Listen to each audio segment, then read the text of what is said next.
प्रधानमंत्री ने PM cares fund में देशवासियों के योगदान की सराहना की।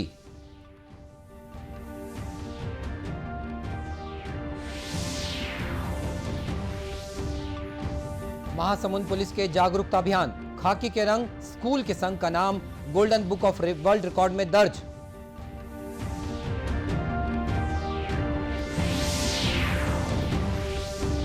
दक्षिणी पश्चिमी मानसून हो रहा है विदा, लेकिन प्रदेश में अभी भी बारिश की स्थिति।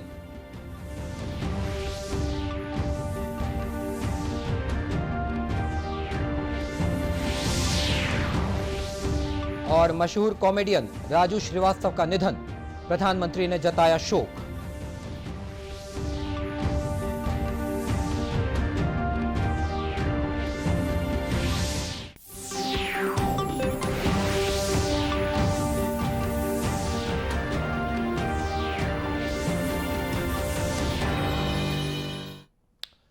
नमस्कार, आप देख रहे हैं दूरदर्शन समाचार। मैं हूं मनीष अहलुवालिया और अब समाचार विस्तार से। प्रधानमंत्री नरेंद्र मोदी ने पीएम केयर्स फंड के ट्रस्टी बोर्ड की बैठक की है। बैठक में पीएम केयर्स फंड द्वारा 4,345 बच्चों की मदद कर रही पीएम केयर्स योजना और इस कोष के विभिन्न प्रयासों के बारे में विस्तार से चर्चा की गई। ट्रस्टियों ने देश में कठिन समय में इस कोष की उल्लेखनीय भूमिका की सराहना की। श्री मोदी ने पीएम केयर्स फंड को पूरे मन से समर्थन देने पर देशवासियों का आभार व्यक्त किया। चर्चा में कहा गया कि पीएम केयर्स आपात स्थिति में प्रभावी भूमिका निभाता है। इसके लिए राहत सहायता देने के साथ ही पीएम केयर्स रोकथाम और क्षमता बनाने के उपाय भी करता है। प्रधानमंत्री ने ट्रस्टियों के पीएम केयर्स फंड का अभिन्न अंग बने रहने का स्वागत किया। बैठक में पीएम केयर्स फंड के ट्रस्टियों, केंद्रीय गृह मंत्री और केंद्रीय वित्त मंत्री ने भी भाग लिया। फंड के नवनियुक्त ट्रस्टियों में उच्चतम न्यायालय के पूर्व न्यायाधीश केटी थॉमस, लोकसभा के पूर्व उपाध्यक्ष करिया मुंडा और टाटा सन्स के चेयरमैन एमिरेट्स रतन टाटा ने भाग लिया। ट्रस्ट ने यह फैसला भी किया है कि पीएम केयर्स फंड के परामर्श बोर्ड में जानी मानी हस्तियों को शामिल किया जाएगा। इनमें भारत के पूर्व नियंत्रक और महालेखाकार राजीव महर्षि, इन्फोसिस फाउंडेशन की पूर्व अध्यक्ष सुधा मूर्ति और टेक फॉर इंडिया के सह संस्थापक इंडिकॉरर्स और पिरामल फाउंडेशन के पूर्व सीईओ आनंद शाह शामिल हैं।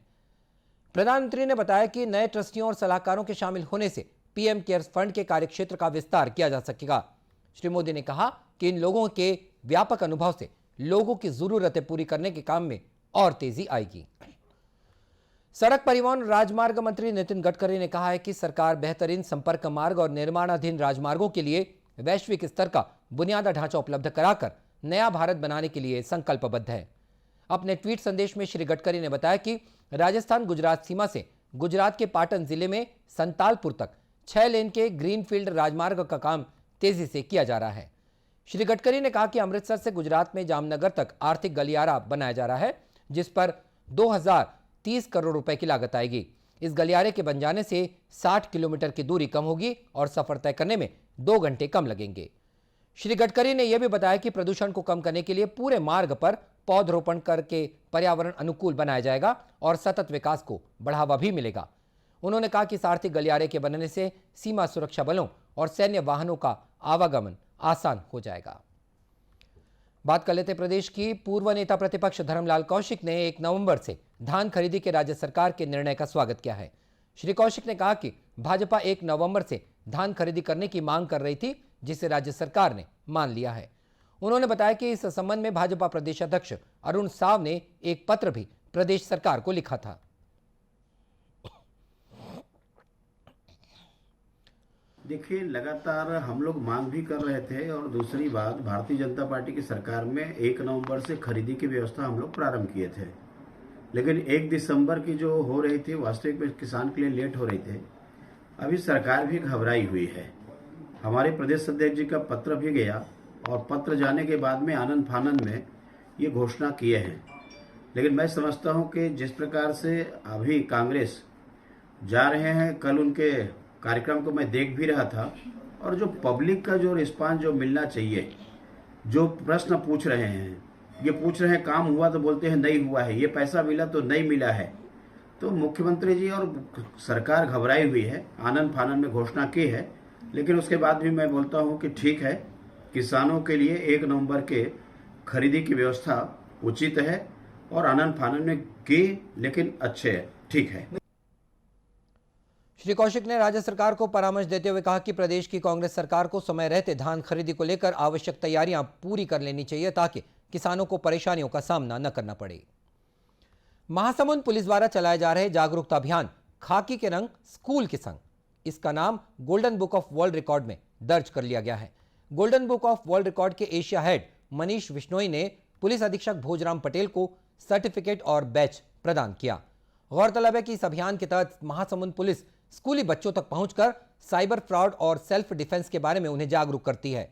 यह कार्यक्रम जिले के सभी ब्लॉक मुख्यालय सहित गांव के स्कूलों में चलाया जा रहा है। इस दौरान अभियान का वीडियो सॉन्ग भी लॉन्च किया गया। पुलिस अधीक्षक ने बताया कि अभियान के तहत 20,000 से अधिक बच्चों को साइबर क्राइम से बचने के बारे में जानकारी दी गई।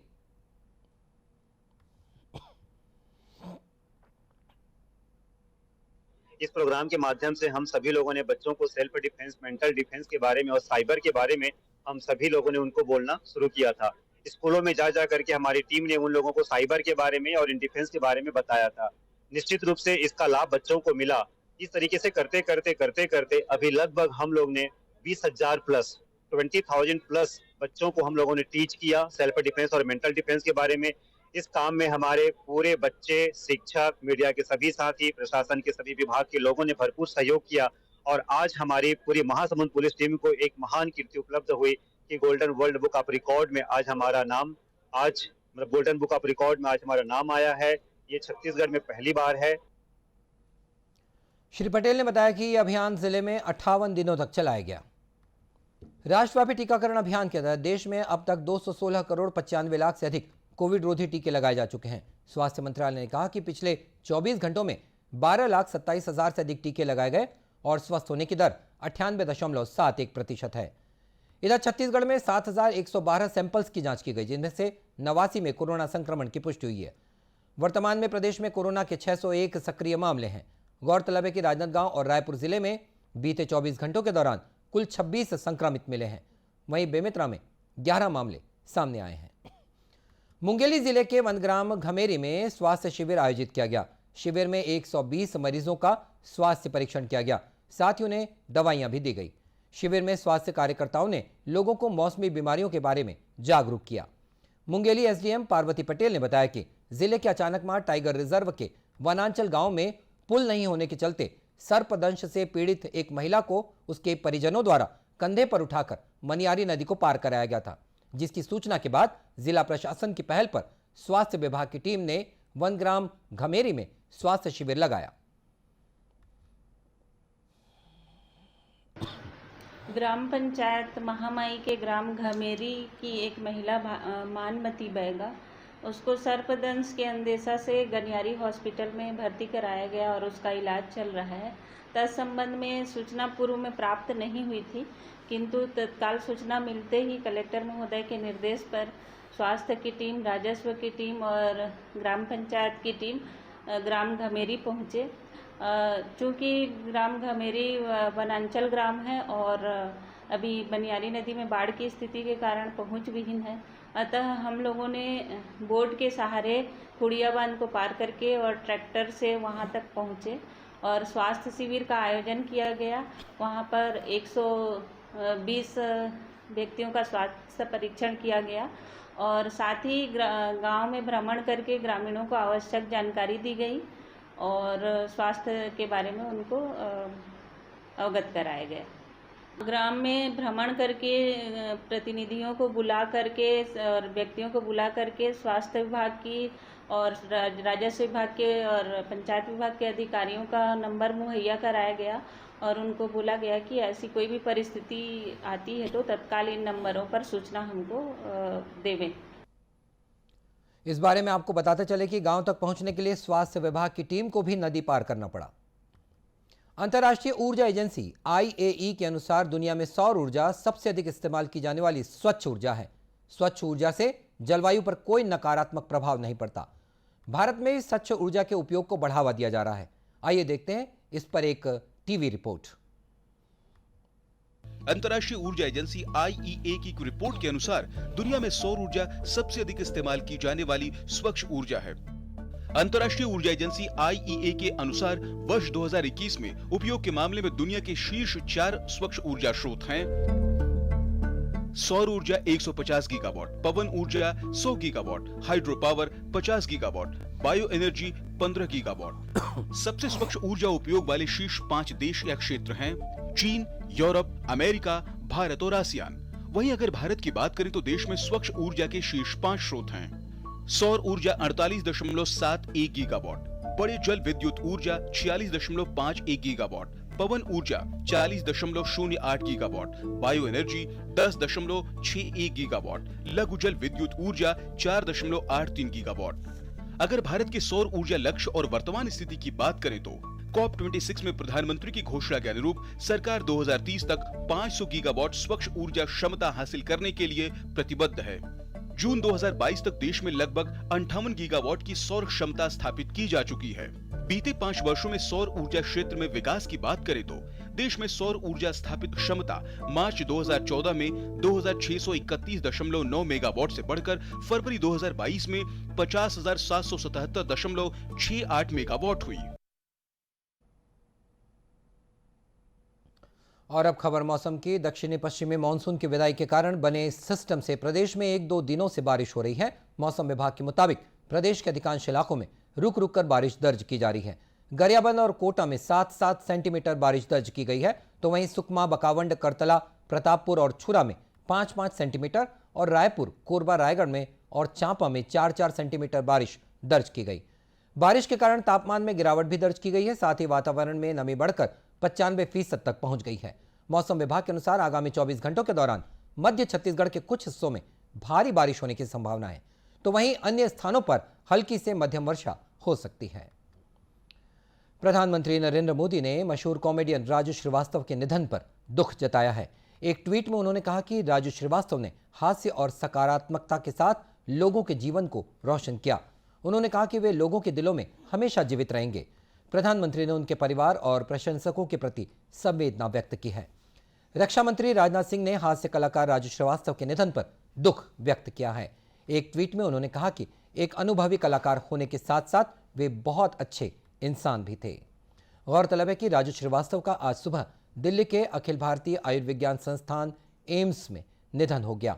वे 58 वर्ष के थे और पिछले महीने दिल का दौरा पड़ने के बाद उन्हें एम्स में भर्ती कराया गया था। दूरदर्शन केंद्र रायपुर से प्रसारित होने वाले प्रादेशिक समाचार को आप YouTube पर भी देख सकते हैं। हमारे YouTube channel Chhattisgarh DD news पर प्रादेशिक समाचार उपलब्ध रहेंगे। YouTube चैनल का लिंक और QR कोड आप स्क्रीन पर देख सकते हैं। अपने एंड्रॉयड फोन से QR कोड स्कैन कर आप छत्तीसगढ़ DD न्यूज लिंक पर जा सकते हैं।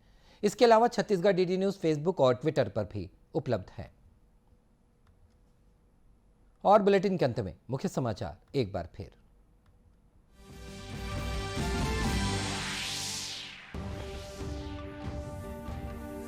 प्रधानमंत्री ने PM केयर्स फंड में देशवासियों के योगदान की सराहना की।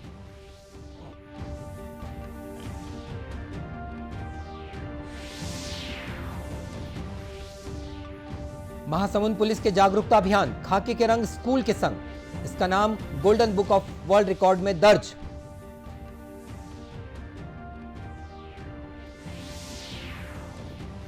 दक्षिणी पश्चिमी मानसून हो रहा है विदा, लेकिन प्रदेश में बारिश की स्थिति बनी।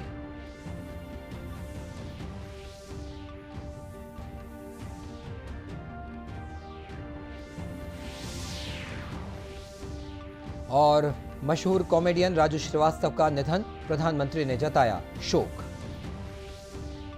और इसी के साथ ये समाचार बुलेटिन समाप्त हुआ। नमस्कार।